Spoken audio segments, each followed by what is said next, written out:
Hey guys, I have been a Challenger player for the last 4 sets, and with the latest patch 13.7 just releasing a few days ago, the meta has basically drastically changed since 13.6b. There are basically a ton of more broken comps right now that are different from the last patch, so here is going to be the brand new guide you guys should be following. So right now in the current meta, the INFINITEAM line is extremely strong. The reason why is because currently every single INFINITEAM augment is very powerful. For example, if you hit Time Life Shen at 3-2, you just hard force 6 defenders and then you play 2 Shens, even 3 Shens if you manage to hit it, and Shen will just one-shot their entire board. Time and a half SIVIR, you basically slow roll at level 6 for 3-star SIVIR, and once you get 3-star SIVIR, you'll be able to fast 9 with the gold that she generates you. Chronic Hallucinations is really good overall. Enchanted Ammunition will let you play into REROLL LUCIAN, and Hyperbolic Time Chamber will allow you to go fast 8. Also, if you manage to get an INFINITEAM +1, it's really strong too. It basically guarantees you a strong mid game because it enables you to play 5 INFINITEAM at level 6 and eventually 7 INFINITEAM at level 8. Currently, Hacker is still really strong. Instead of Draven and Warwick being abused now, it's going to be LeBlanc. Basically, at level 6, you can just roll down for a LeBlanc 2 board and it will be able to streak you all the way until the next 10 rounds. So currently, there are a few Exodia comps. The first Exodia comp is going to be 5 INFINITEAM EZREAL 2-star. This has a 2.63 average placement, so as you can see, if you even manage to get to this point, it's almost always a guaranteed first. Time Knife is really good. 3-star reroll Hacker LeBlanc, like I said, is really strong just because of how hard a LeBlanc stabilizes you at level 6. It basically abuses the Hacker targeting system, where it will basically always target their squishies first before hitting their tanks. And reroll KAISA is also really strong as well, as long as you get hold the line. So although these are going to be the Exodia comps, there are still other comps that could win if in the right spot. It's just that these are a lot more high roll. The reason why is because you need to hit a lot of other 4-cost unit 2-stars, and for that to happen, you need to be able to get to level 8. And because of how dominant LeBlanc is and Time Life is in the current meta, you're going to take a lot of damage in stage 3 and 4, so it's very hard to get to level 8 to be able to roll down for these comps. However, these comps are still good. Ox 4 Spellslingers, LaserCorp +1 is really strong. It allows you to play into 6 LaserCorp at level 8. Vertical Star Guardians is good if you get a +1. Renegade +1 is good. REROLL LUCIAN is good. Brawlers is good only if you get the scaling HP admin for Jax. Then you can play into reroll Jax and Riven for your win con. And Anima +1 is not as good as last patch, but still pretty good if you manage to hit it early and you get that +1. Without further ado, let's get right into the comp guide. So the first comp is going to be Time Life Shen. So this comp, how it works is basically the hero augment Time Life got reworked. Basically now it gives Shen true damage based on how much armor Shen has. And if you notice 6 defender gives Shen 400 armor, it's basically going to allow Shen to one-shot their front line. So for this comp at level 6, you usually want to roll down for a stable board. So you won't be able to hit the 6 defender breakpoint because you need to find Garen. However, you could probably just play around 4 or 5 defenders and maybe 2 copies of Shen, and it should be able to get you to level 7. And at level 7, you can roll down for a Garen and 2 2-star copies of Shen. So best in slot Shen is going to be RFC, QSS, and Vow. Other good items for Shen enable Shen to get more auto attacks off. For example, Gwynsu's is good. BT gives Shen more survivability. Zeke's is good because eventually you'll be playing 3 Shens, so you want to give attack speed to all 3 of your Shens. So eventually, once you're stable at level 7, for example, you have a 2-star copy of Shen and then most of your front line is 2-starred, you push levels and then your super cap board is going to be 2 copies of 2-star Shen. And then if you find a 3rd Shen at 1-star, you play your 3rd Shen. Your super cap board is going to be playing 4 Shens where you have 2 1-star Shen shitters. It doesn't matter if they're 1-star, they're still going to be able to one-shot their front line due to the fact that your 1-star shitter Shens are still going to have like 500 armor. So another variation of the INFINITEAM line that you could play is if you manage to get the hero augment Time and a Half from SIVIR. Basically, this hero augment grants you gold for every 42 AD that SIVIR has. So for example, if SIVIR has 400 AD, you're basically going to get a shit ton of gold every single turn.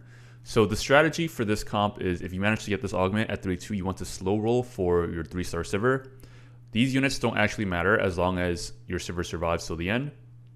And this comp is really good if you have a INFINITEAM portal in the backline, because this will enable you to have 2 copies of 3-star SIVIRs. So once you slow roll at level 6 for 3-star SIVIR, you'll be able to econ back up because she's going to be able to generate you like 10 gold per turn, and you'll be able to win every single round until stage 5. So you basically go fast 9 and then you play into the normal INFINITEAM board. So you basically want SIVIR 3 on your INFINITEAM portal, even if you hit SAMIRA 2, because a SIVIR 3 is better than a SAMIRA 2. However, once you manage to hit the EZREAL 2-star, you could swap EZREAL onto the INFINITEAM portal instead, because an EZREAL 2-star is going to be stronger than a SIVIR 3-star. So now I'm going to talk about the INFINITEAM line and how you should be playing it. So a good indicator that you should be playing towards this comp is if you get any INFINITEAM hero augment or if you get an INFINITEAM +1. This basically guarantees you a very strong mid game and allows you to play into EZREAL at level 8. You could also play into this without any INFINITEAM +1 if you manage to get an INFINITEAM opener. For example, if you get a SHEN and a SIVIR and a 2-star Pantheon, 2-star Lucian, then yeah, maybe you should look into playing INFINITEAM towards the late game. Generally for this comp, if you're playing at the default style, you actually do have to roll down a little bit at level 7 because your mid game for this comp is weak unless you're able to hit 5 INFINITEAM at level 7 and a 2-star SHEN. Otherwise, you're just going to get run over by every single other reroll comp in the current meta. But later on, at level 8, you do play into the late game board. In this comp, you actually have an option to either carry your SAMIRA or your TF. SAMIRA is the stronger option just because SAMIRA is a sure shot and EZREAL is a sure shot as well, in which case you just itemize SAMIRA in the default way, Runaan's Last Whisper +1. You could play into TF as well, and then TF just uses attack speed and AP really well, like Shiv, Gwinsu's, GS. If you're playing TF, you probably don't run the SAMIRA, but you do still want to play into the ultimate EZREAL late game. But later on, at level 8, the board you want to play into should generally look like this. So this is the variation with an INFINITEAM +1. You want to INFINITEAM your Garen. You'll get 2 copies of Garen. They double stun their entire team, and then your EZREAL in the backline will double cast because you're going to have 2 EZREAL and wipe out their entire board. If you don't have the INFINITEAM +1, then you only play 5 INFINITEAM. So let's say you don't have this EZREAL yet. You're probably still going to main carry your SAMIRA, and then you only want to play 5 INFINITEAM, and then you just play any random legendary units you find. So the next comp is going to be LASERCORPS. So if you play LASERCORPS, you generally only want to play LASERCORPS with the +1. If you don't have the +1, your early and mid game are going to be okay, but you're going to get outscaled by all of the Exodia comps in the current meta, like SHEN and LeBlanc and INFINITEAM. However, if you do get the +1, it gives you a chance to play for the late game as well because a 6 LASERCORPS power spike is actually very strong if you hit the Mordekaiser, and it allows you to hit the early LASERCORPS breakpoints a lot earlier at level 6 and 7. For example, at level 7, you roll down for Warwick and play 5 LASERCORPS, which will stabilize you all the way until level 8. When you itemize your Warwick, in LASERCORPS, it's different from the itemization for if you're playing for AD. In Warwick, since most of your damage comes from the actual LASERCORPS drones, you just want to ensure that Warwick is the last one surviving. So Edge of Night is really good, or whatever this shit is called. And Titans is good, and Spark amplifies the drone damage if Warwick is on the backline. At level 7, your board might look something like this, and then at level 8, you just probably play something like a TF. And then Shiv is really good on TF. And later on, at level 9, if you manage to get there, you do want to play for the Mordekaiser 6 LASERCORPS power spike. Your board will probably end up looking like this. And Mordekaiser does very well with damage items like AP. So the next comp is going to be Renegade. So Renegade is very hard to hit because it requires you to hit 2-star Alistar, 2-star Viego, and 2-star JHIN. So if you don't hit this, you're basically going bot 4. But if you manage to get to level 8 and have enough gold to roll down for this board, you could probably top 4 or even top 2. The problem is it's just really hard to get here with all the comps that are spiking at level 6 and 7. But basically for this comp, the only units that really matter are going to be these 3 6 units, 3 Riftwalker, and this will enable you to get 3 Renegade if you Riftwalker the JHIN. Itemization for JHIN is just going to be Last Whisper, IE +1. And for Viego, you just want any random items you can put on him. So these gloves is good as well. To cap out your board is probably going to end up looking like this. You just want to play all of the legendary units. I wouldn't bother with playing 5 Renegade unless you hit the Leona, because you're just going to end up playing too many shit units. However, if you do end up getting the Renegade +1, like I mentioned earlier in the guide, then you do want to end up trying to play towards 5 Renegade because it's a huge buff towards your JHIN and your Viego. So now I'm going to cover the AP comps. The first AP comp is just going to be for Oxforce TF. This comp was the main comp that was very strong last patch. In the current patch, it's still good because Oxforce hasn't been reworked yet, They're basically so tanky for essentially not having any items on them. And the strength to this comp, as I said before, is the ability to roll down at level 7 and stabilize off of 1 copy of TF. So your level 7 board is going to look something like this. TF really likes Shiv +2, so Shiv GS Gunblade, Shiv Gwinsu's Gunblade is good, Shiv Hodge is good. The items don't really matter that much. The Shiv is really the item that matters because TF is an attack speed based AP champion. So to cap out your board at level 8, your board will probably end up looking something like this. You do eventually want to find the Janna and the Syndra. Syndra will basically give you infinite frontline because she just keeps throwing in random shitters onto your board. And Janna is just a very strong unit overall. If you manage to hit the Spellslinger +1, you have the opportunity to take out the Urgot for a 6 Spellslinger instead. Oxforce +1, honestly, in this comp isn't that good just because it doesn't allow you to hit any new Oxforce breakpoints. You need 2 Oxforce spats to be able to hit the 6 Oxforce Power Spike. So generally, the 6 Spellslinger Power Spike is what you're going to be looking for. So the next comp is going to be Reroll Lucian. So Reroll Lucian has the typical playstyle of any generic 1-cost reroll comp. You only want to play towards this comp if you have the Hero Augment Enchanted Ammunition. And you basically want to 5 lose into Krugs. And at level 5, you slow roll for 3-star Lucian and 3-star Blitzcrank. If you get a lot of Silas's, you could go for the 3-star Silas as well, but Silas doesn't really matter in the grand scheme of things. The only 3-star units that matter are Lucian and Blitz. And you want to triple tank item your Blitz because Blitz is going to be your main tank. EZREAL goes in because it's a quick draw, and Camille goes in because of Renegade and Admin.